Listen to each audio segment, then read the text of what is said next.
Top 10 most frequently asked real estate questions.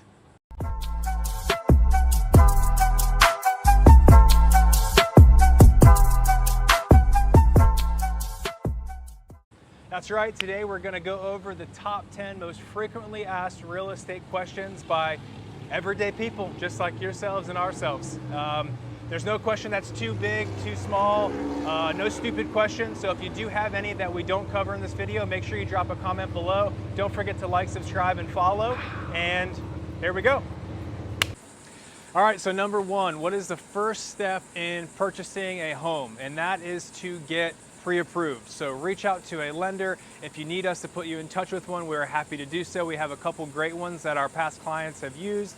That is your first step, is to get a pre-approval letter so that we know exactly what to be looking for, what price range, so that you're comfortable with your monthly mortgage payment. Number two, that we get asked quite often, and the second most frequently asked question for realtors is, what does my credit score have to be?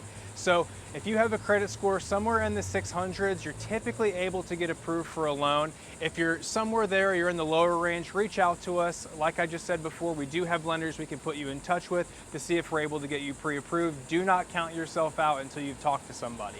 The third one is, how long does it take to purchase a home? So it depends. Are you getting a loan? Are you a cash buyer? Are you going through a home buying rent-to-own program? There's one that we know about, we can help you.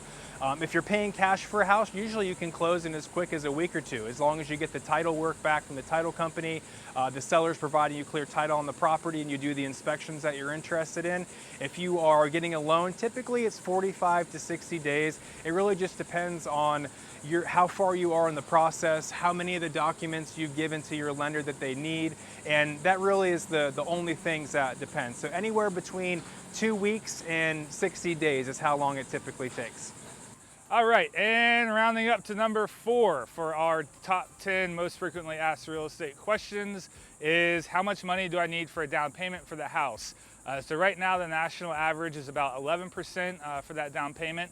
So that may sound like a lot of money, but there's lots of programs that you can get loans for as little as, actually a conventional loan program that just came out right now for around 3%. FHA is 3.5%.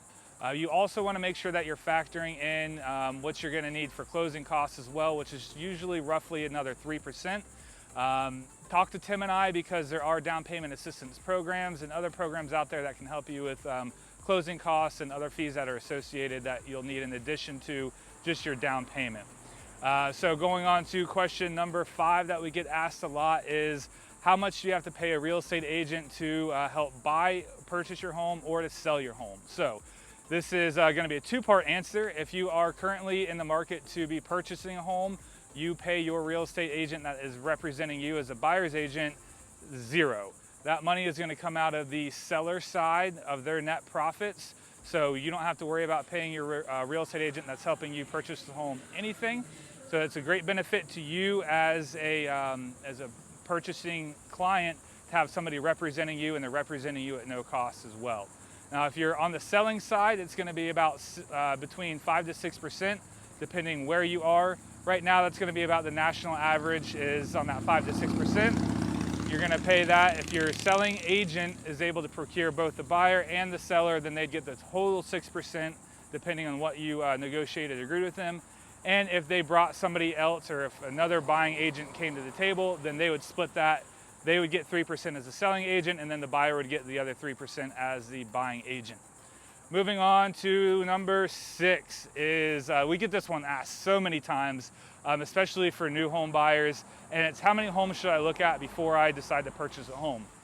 So this is it's a tough question to answer. It's kind of how many toads you want to kiss before you get the princess or the prince, or I know Tim and I have kissed a bunch, so we're still kind of in that mode, but it just depends. If you find the home that you're looking for and it marks all the boxes, checks all the boxes, whatever it is, then go for it. We have seen it quite a bit where people have this fear of missing out on something better, and then they see the house that they really wanted but thought there was something else better, and they decided not to go for that one. So if it checks your boxes, if it fits what you're looking for, there's no need to continue your search. So again, it's just going to depend on what makes you happy and what's fitting your needs and wants.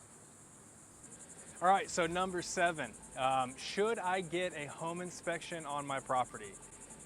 Yes, yes, yes, yes, and yes. Unless you're a contractor and you're very, very well versed and understand the many different systems of a house, the roof, the AC, the electrical, all that good stuff, definitely get a home inspection. They're gonna go through with a fine tooth comb. They're gonna give you all the good and bad. They're gonna pick out the little things, the big things, and it's just always good so that you have peace of mind. Also, in addition to that, you're gonna need a 4-point inspection from an inspector to go ahead and get your home insurance policy on the property. Number 8, how long does it take to sell my home? So it really depends. Obviously, if you have a lousy realtor, it's going to take a long time. But if you have a proactive company that's great at marketing, great at getting back to potential buyers, follow up, and are actually salespeople like we are at White Whale Real Estate, your house should sell in no time. Usually, it's depending on the market. It's slowed down a little bit right now, but we're seeing homes average days on market between like 40 and 60 days on average. Some still sell quickly, depends on your pricing strategy, but reach out to us and we can help you make a plan. 9, sorry, I almost lost track. Number 9 is, how does earnest money work, or escrow deposit? So how this works is, this is your good faith money that you're putting down on the purchase of a property. Typically, per the Florida FAR bar contract, you have to put this money down within 3 days of an executed contract with the seller and buyer. However, depending on the terms of your contract, that day may vary. But basically, this money is just put down in good faith. If for some reason you as a buyer were to try and back out of the contract and there wasn't any contingencies protecting you, the seller could go after and try to retain these funds.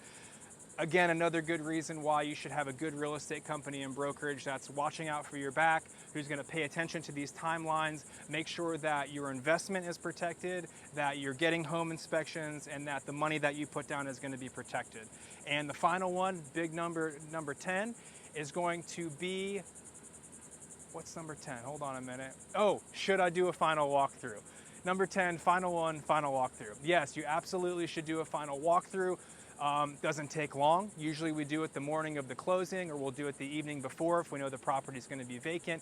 You just want to make sure that you go there and everything that's there should be there, and everything that shouldn't be there shouldn't be there. So make sure your appliances are there, that there's not a whole bunch of boxes and stuff left behind, or trash or whatnot from the seller. So definitely you want to do a final walkthrough.